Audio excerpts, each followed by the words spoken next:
Sometimes there might be cases in your home or office where you wanted a certain computer in a certain part of the building to be able to access the internet or to be networked.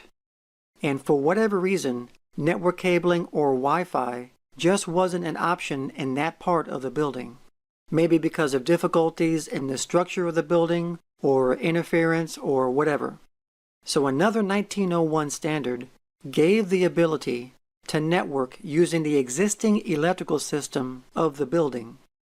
Ethernet over power line gives this ability of Ethernet networking over power.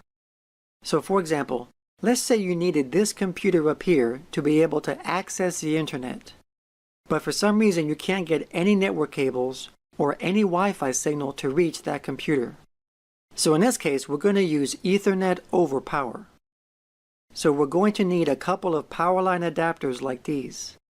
These power line adapters plug directly into a power outlet, and they have a built-in Ethernet port for an RJ45 connector.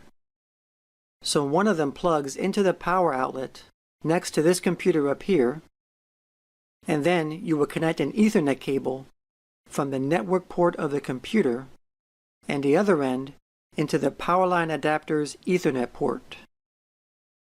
Then the other adapter plugs into the power outlet next to the modem or router down here.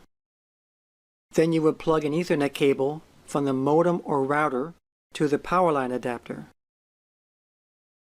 And now Ethernet data will use the building's electrical wiring to deliver networking data to the other power line adapter so that the other computer can access the internet.